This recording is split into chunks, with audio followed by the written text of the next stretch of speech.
Hi hello ನಮಸ್ಕಾರ. ಭುವನಗಿರಿ ಭುವನೇಶ್ವರಿ ಚಾನಲ್ಗೆ ತಮ್ಮೆಲ್ಲರಿಗೂ ಆತ್ಮೀಯವಾದ ಸುಸ್ವಾಗತ. ಇವತ್ತು ಆಲೂಗಡ್ಡೆ ಅಲ್ಲ ಅಥವಾ ಯಾವುದೇ ಥರದ ತರಕಾರಿಯಲ್ಲೇ ಒಂದು ಸಖತ್ ಇಂಟ್ರೆಸ್ಟಿಂಗ್ ಹಳೇ ಕಾಲದ ತರಕಾರಿಯ ಈಗಿನ ಹೊಸ ಥರದ ರೆಸಿಪಿಯನ್ನು ನಾನು ನಿಮ್ಮ ಜೊತೆ ಶೇರ್ ಮಾಡ್ತಾಯಿದ್ದೀನಿ. ಯಾವ ಚಿಕನ್, ಮಟನ್ ಅಥವಾ ಯಾವುದೇ ಆಲೂಗಡ್ಡೆಯಲ್ಲಿ ಮಾಡುವಂಥ ಯಾವುದೇ ಸುಕ್ಕ ಗ್ರೇವಿಗಿಂತ ಅದ್ಭುತ ರುಚಿ ಕೊಡುವಂಥ ಸಖತ್ ಟೇಸ್ಟಿ ರುಚಿ ಇರುವಂಥ ಸೂಪರ್ ಟೇಸ್ಟಿಯಾಗಿ ಮಾಡುವಂಥ ಒಂದು ಸಿಂಪಲ್ ರೆಸಿಪಿನ ನಾನು ನಿಮ್ಮ ಜೊತೆ ಶೇರ್ ಮಾಡ್ತಾಯಿದ್ದೀನಿ. ಹಾಗಾದರೆ ಈ ರೆಸಿಪಿ ಮಾಡೋದು ಹೇಗೆ ಅಂತ ನೋಡೋಣ. ಹಾಗಾದರೆ ಬನ್ನಿ ಶುರು ಮಾಡೋಣ ಈ ಈಸಿ ಟೇಸ್ಟಿ ರೆಸಿಪಿನ. ಅದಕ್ಕಿಂತ ಮೊದಲು ಯಾರೆಲ್ಲ ಇದೇ ಫಸ್ಟ್ ಟೈಮ್ ನಮ್ಮ ಚಾನಲ್ನ ನೋಡ್ತಾ ಇದ್ದೀರಾ, ಪ್ಲೀಸ್ ಸಬ್ಸ್ಕ್ರೈಬ್ ಆಗಿ, ಹಾಗೆಯೇ ಪಕ್ಕದಲ್ಲಿರುವಂಥ ಬೆಲ್ಲೈಕನ್ನ ಕೂಡ ಒತ್ತಿ. ಅದರಲ್ಲಿ ಆಲ್ ಅನ್ನೋದನ್ನ ಒತ್ತೋದ್ರಿಂದ ನಾನು ಹಾಕುವ ಬೇರೆ ಥರದ ಈಸಿ ರೆಸಿಪಿಗಳು ನಿಮಗೆ ನೋಟಿಫಿಕೇಷನ್ ಮೂಲಕ ಬರುತ್ತೆ. ಆಗ ನಾನು ಹಾಕಿದ ಎಲ್ಲ ರೆಸಿಪಿಗಳನ್ನು ನೀವು ನೋಡ್ಬೋದು. ಜೊತೆಗೆ ಲೈಕ್ ಮಾಡಿ, ಶೇರ್ ಮಾಡಿ ನಿಮ್ಮ ಫ್ಯಾಮಿಲಿ ಫ್ರೆಂಡ್ಸ್ ಜೊತೆಗೆ. ಹಾಗಾದರೆ ಬನ್ನಿ ಇವತ್ತಿನ ಈ ಈಸಿ ರೆಸಿಪಿಯನ್ನು ಹೇಗೆ ಮಾಡೋದು ಮತ್ತು ಇದು ಯಾವ ತರಕಾರಿ ಅಂತ ಬನ್ನಿ ನೋಡೋಣ. ಮೊದಲಿಗೆ ಒಂದು ಕಡಾಯಿನ ಬಿಸಿ ಮಾಡೋಕ್ಕಿಟ್ಟಿದ್ದೀನಿ. ಅದಕ್ಕೆ ಒಂದು 2 ಸ್ಪೂನ್ ಆಗೋಷ್ಟು ಎಣ್ಣೆ ಹಾಕಿದ್ದೀನಿ. ಎಣ್ಣೆ ಚೆನ್ನಾಗಿ ಬಿಸಿ ಆಗಬೇಕು. ಸ್ವಲ್ಪ ಜಾಸ್ತಿನೇ ಎಣ್ಣೆ ಹಾಕ್ಕೊಳ್ಳಿ ಇದಕ್ಕೆ. ಹಾಗೆ ಒಂದು ಅರ್ಧ ಸ್ಪೂನ್ ಆಗೋಷ್ಟು ಬೆಣ್ಣೆನ ಹಾಕ್ಕೊಂಡಿದ್ದೀನಿ. ಬೆಣ್ಣೆ ಹಾಕ್ಕೊಂಡ್ರೆ ತುಂಬ ಒಳ್ಳೆ ಟೇಸ್ಟ್ ಸಿಗುತ್ತೆ. ಹಾಗಾಗಿ ಬೆಣ್ಣೆ ಮತ್ತು ಎಣ್ಣೆ ಬಿಸಿ ಆದ ನಂತರ ಒಂದು ಅರ್ಧ ಸ್ಪೂನ್ ಆಗೋಷ್ಟು ಸಾಸಿವೆ, ಒಂದು ಅರ್ಧ ಸ್ಪೂನ್ ಆಗೋಷ್ಟು ಜೀರಿಗೆಯನ್ನು ಹಾಕ್ಕೊಂಡಿದ್ದೀನಿ. ಹಾಗೆಯೇ ಕರಿಬೇವಿನ ಎಲೆಯನ್ನು ಹಾಕ್ಕೊಂಡಿದ್ದೀನಿ. ನಿಮಗೆ ಬೇಕು ಅಂದರೆ ಶುಂಠಿ ಬೆಳ್ಳುಳ್ಳಿ ಪೇಸ್ಟ್ ಕೂಡ ಇದಕ್ಕೆ ಆ್ಯಡ್ ಮಾಡ್ಬೋದು, ತುಂಬ ರುಚಿಯಾಗುತ್ತೆ. ಇವನ್ನೆಲ್ಲ ಹಾಕಿ ಒಂದು ಸಲ ಮಿಕ್ಸ್ ಮಾಡ್ಕೊಳ್ಳಿ. ಈಗ ಒಂದು ದೊಡ್ಡ ಗಾತ್ರದ ಈರುಳ್ಳಿಯನ್ನು ಈ ಥರ ಕಟ್ ಮಾಡಿಬಿಟ್ಟು ಹಾಕ್ಕೊಂಡಿದ್ದೀನಿ. ಆದಷ್ಟು ಪೇಷನ್ಸಿಂದ ಈರುಳ್ಳಿ ಚೆನ್ನಾಗಿ ಫ್ರೈ ಆಗೋ ತನಕ ಟೈಮ್ ಕೊಟ್ಟು ಚೆನ್ನಾಗಿ ಫ್ರೈ ಮಾಡ್ಕೊಳ್ಳಿ ಈರುಳ್ಳಿ ಪೂರ್ತಿಯಾಗಿ ಕೆಂಪು ಬಣ್ಣ ಬರಬೇಕು, ಅಲ್ಲಿವರೆಗೂ ಚೆನ್ನಾಗಿ ಫ್ರೈ ಮಾಡ್ಕೋಬೇಕಾಗತ್ತೆ. ಈರುಳ್ಳಿನ ಚೆನ್ನಾಗಿ ಒಂದು 5ರಿಂದ 10 ನಿಮಿಷನಾದರೂ ಫ್ರೈ ಮಾಡಲೇಬೇಕು.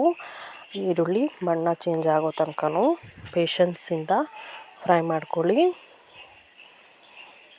ಇದರಲ್ಲಿ ಈರುಳ್ಳಿನೇ ಫ್ರೈ ಆಗೋದೇ ಮೇನ್ ಆಗಿರುತ್ತೆ, ಯಾಕಂದರೆ ತುಂಬ ರುಚಿ ಇರೋದು ಈರುಳ್ಳಿಯಲ್ಲಿ. ಹಾಗಾಗಿ ಈರುಳ್ಳಿ ಫ್ರೈ ಆಗೋ ಅಷ್ಟರಲ್ಲಿ ಯಾರೆಲ್ಲ ಇದೇ ಫಸ್ಟ್ ಟೈಮ್ ನಮ್ಮ ಚಾನಲ್ನ ನೋಡ್ತಾ ಇದ್ದೀರಾ, ಪ್ಲೀಸ್ ಸಬ್ಸ್ಕ್ರೈಬ್ ಆಗಿ, ಹಾಗೆಯೇ ಪಕ್ಕದಲ್ಲಿರುವಂಥ ಬೆಲ್ಲೈಕನ್ನ ಕೂಡ ಒತ್ತಿ. ಅದರಲ್ಲಿ ಆಲ್ ಅನ್ನೋದನ್ನ ಒತ್ತೋದ್ರಿಂದ ನಾನು ಹಾಕುವ ಬೇರೆ ಥರದ ಈಸಿ ರೆಸಿಪಿಗಳು ನಿಮಗೆ ನೋಟಿಫಿಕೇಷನ್ ಮೂಲಕ ಬರುತ್ತೆ. ಆಗ ನಾನು ಹಾಕಿದ ಎಲ್ಲ ರೆಸಿಪಿಗಳನ್ನ ನೋಡ್ಬೋದು. ಜೊತೆಗೆ ಲೈಕ್ ಮಾಡಿ, ಶೇರ್ ಮಾಡಿ ನಿಮ್ಮ ಫ್ಯಾಮಿಲಿ ಫ್ರೆಂಡ್ಸ್ ಜೊತೆಗೆ. ಈಗ ಇದಕ್ಕೆ ನಾನು ಒಂದು ದೊಡ್ಡ ಟೊಮ್ಯಾಟೋನ ಸಣ್ಣದಾಗಿ ಕಟ್ ಮಾಡಿ ಹಾಕ್ಕೊಂಡಿದ್ದೀನಿ. ಹಾಗೆ ಸ್ವಲ್ಪ ರುಚಿಗೆ ತಕ್ಕಷ್ಟು ಉಪ್ಪನ್ನು ಹಾಕಿ ಈರುಳ್ಳಿ ಟೊಮೆಟೊ ಮಿಕ್ಸ್ ಆಗೋ ಹಾಗೆ ಫ್ರೈ ಮಾಡ್ಕೊತಾ ಇದ್ದೀನಿ. ಉಪ್ಪು ಈ ಟೈಮಲ್ಲಿ ಹಾಕೋದ್ರಿಂದ ಈರುಳ್ಳಿ ಟೊಮೆಟೊ ತುಂಬ ಬೇಗ ಬೆಂದು ಬರುತ್ತೆ. ಜೊತೆಗೆ ಕಲರ್ ಕೂಡ ತುಂಬ ಬೇಗ ಚೇಂಜ್ ಆಗುತ್ತೆ.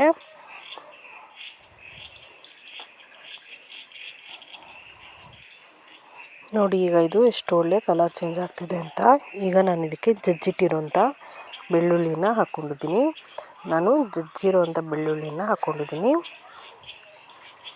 ಬೆಳ್ಳುಳ್ಳಿ ಕೂಡ ಹಾಕಿ ಒಂದು ಸಲ ಚೆನ್ನಾಗಿ ಮಿಕ್ಸ್ ಮಾಡಿ. ಈರುಳ್ಳಿ ನೋಡಿ ಸುಮಾರು ಕಲರ್ ಚೇಂಜ್ ಆಗ್ತಿದೆ. ಈಗ ಇದಕ್ಕೆ ನಾವು ಮೊದಲೇ ತೆಗೆದಿಟ್ಟಿರುವಂಥ ತರಕಾರಿ ಹಾಕೋಣ. ಹಾಗಾದರೆ ಈ ತರಕಾರಿ ಯಾವುದು ಅಂತ ನೀವು ಇನ್ನೂ ಯೋಚನೆ ಮಾಡ್ತಿದ್ದೀರಾ? ಇದರ ಹೆಸರು ಬಂದು ಕೋಲುಗೆಣಸು ಅಂತ. ನೀವು ಆಲ್ರೆಡಿ ನೋಡಿರ್ತೀರ ಅಥವಾ ನಿಮಗೆ ಗೊತ್ತಿರುತ್ತೆ. ಕೋಲುಗೆಣಸು ಅಂದರೆ ಮಾರ್ಕೆಟಲ್ಲಿ ಕೊಡ್ತಾರೆ. ಇದರ ಸಿಪ್ಪೆ ತೆಗೆದುಬಿಟ್ಟು ಅಕ್ಕಿ ತೊಳೆದಂಥ ನೀರಿನಲ್ಲಿ ಒಂದು 10 ನಿಮಿಷ ನೆನೆಸಿಟ್ಟು ಅದಾದಮೇಲೆ ಯೂಸ್ ಮಾಡಬೇಕು. ಅಕ್ಕಿ ತೊಳೆದಿರುವಂಥ ನೀರಲ್ಲಿ ನೀವು ಹಾಕಿಡೋದ್ರಿಂದ ಕಲರ್ ಕಪ್ಪಾಗೋದಿಲ್ಲ. ಜೊತೆಗೆ ರೆಸಿಪಿ ಕೂಡ ತುಂಬಾ ರುಚಿಯಾಗಿ ಬರುತ್ತೆ. ಅಕ್ಕಿಯಲ್ಲಿ ತೊಳೆದಿರುವಂಥ ನೀರಲ್ಲಿ ನಾನು 10 ನಿಮಿಷ ಹಾಕಿ ಅದಾದಮೇಲೆ ಇನ್ನೊಂದು ಸಲ ಒಳ್ಳೆ ನೀರಲ್ಲಿ ವಾಶ್ ಮಾಡಿ ಈ ಥರ ಪ್ಲೇಟಲ್ಲಿ ತೆಗೆದಿಟ್ಕೊಂಡಿದ್ದೀನಿ. ಈಗ ಇದನ್ನು ಕೂಡ ನಾನು ಆ್ಯಡ್ ಮಾಡ್ತಿದ್ದೀನಿ. ನೀವು ಇದೇ ಮಸಾಲೆಗೆ ಕೋಲುಗೆಣಸು ಅಥವಾ ಬೇರೆ ಥರದ ಯಾವುದೇ ಗೆಣಸುಗಳನ್ನು ಇದಕ್ಕೆ ನೀವು ಯೂಸ್ ಮಾಡ್ಬೋದು, ಅಥವಾ ಆಲೂಗಡ್ಡೆ ಕೂಡ ಯೂಸ್ ಮಾಡ್ಬೋದು. ಈರುಳ್ಳಿ ಫುಲ್ ಕಲರ್ ಚೇಂಜ್ ಆಗಿದೆ. ಈಗ ನಾನು ಮೊದಲೇ ಕಟ್ ಮಾಡಿ ತೊಳೆದು ಇಟ್ಕೊಂಡಿರೋಂಥ ಕೋಲುಗೆಣಸನ್ನು ಇದಕ್ಕೆ ಹಾಕ್ಕೊಂಡು ಆ್ಯಡ್ ಮಾಡಿಕೊಂಡು ಚೆನ್ನಾಗಿ ಇದರಲ್ಲಿ ಫ್ರೈ ಮಾಡ್ಕೊತಾ ಇದ್ದೀನಿ. ಇದನ್ನು ಹಾಕಿಬಿಟ್ಟು ಜಸ್ಟ್ ಒಂದು 10 ನಿಮಿಷ ಫ್ರೈ ಮಾಡ್ಕೊಳ್ಳಿ ಚೆನ್ನಾಗಿ. ಲೋ ಫ್ಲೇಮಲ್ಲಿ ನಾವು ಹಾಕಿರೋ ಒಗ್ಗರಣೆಯಲ್ಲಿ ಇದು ಫ್ರೈ ಆಗಬೇಕು. ಆಗ ಇದರ ರುಚಿ ತುಂಬ ಹೆಚ್ಚಾಗುತ್ತೆ. ಈಗ ಇದಕ್ಕೆ ನಾನು ಸುಮಾರು 2 ಲೋಟ ಆಗುವಷ್ಟು ನೀರನ್ನು ಹಾಕಿದ್ದೀನಿ. ಗೆಡ್ಡೆ ಪೂರ್ತಿಯಾಗಿ ಮುಳುಗುವಷ್ಟು ನೀರನ್ನು ಹಾಕ್ಕೊಳ್ಳಿ. ನೀರನ್ನು ಹಾಕಿಬಿಟ್ಟು ಒಂದು ಸಲ ಮಿಕ್ಸ್ ಮಾಡ್ಕೊಳ್ಳಿ. ಈಗ ಇದನ್ನು ಸುಮಾರು 15 ನಿಮಿಷ ಲೋ ಫ್ಲೇಮಲ್ಲಿ ಬೇಯಿಸ್ಕೊಳ್ಳೋಕಿಡಬೇಕು. ಬೇಯುವಾಗಲೇ ನಾನೊಂದು ಅರ್ಧ ಸ್ಪೂನ್ ಆಗೋಷ್ಟು ಬೆಲ್ಲ, ಅರ್ಧ ಸ್ಪೂನ್ ಆಗೋಷ್ಟು ಅರಿಶಿನ, ಹಾಗೆ ಒಂದು 2 ಸ್ಪೂನ್ ಆಗೋಷ್ಟು ಅಚ್ಚಕಾರದ ಪುಡಿಯನ್ನು ಹಾಕ್ಕೊಂಡಿದ್ದೀನಿ. ಹಾಗೆಯೇ ಒಂದು ಅರ್ಧ ಸ್ಪೂನ್ ಆಗೋಷ್ಟು ಗರಂ ಮಸಾಲ ಪೌಡರ್ ಬೇಕಿದ್ದರೆ ಹಾಕ್ಕೋಬೋದು. ಹಾಗೆ ಸ್ವಲ್ಪ ಹುಣಸೆ ಹಣ್ಣನ್ನು ಹಾಕ್ಕೊಂಡು ಮಿಕ್ಸ್ ಮಾಡ್ಕೋತಾ ಇದ್ದೀನಿ. ಎಲ್ಲ ಇದಕ್ಕೆ ಮಿಕ್ಸ್ ಆದ ನಂತರ ನೀರಲ್ಲಿ ಇದನ್ನು ಹೈ ಫ್ಲೇಮ್ ಇಟ್ಬಿಟ್ಟು ಸುಮಾರು 15 ನಿಮಿಷ ಬೇಯಿಸ್ಕೊಳ್ಳಿ. ಅಂದರೆ ಈ ನೀರು ಪೂರ್ತಿಯಾಗಿ ಖಾಲಿಯಾಗಬೇಕು ಅಲ್ಲಿವರೆಗೂ. ನೋಡಿ ಈಗ ಇದು ಕುದಿಯೋದಕ್ಕೆ ಶುರುವಾಗಿದೆ. ಆಗಾಗ ಒಂದು ಸಲ ಮಿಕ್ಸ್ ಮಾಡ್ಕೊತಾನೆ ಚೆನ್ನಾಗಿ ಕುದಿಸ್ಕೊಳ್ಳಿ.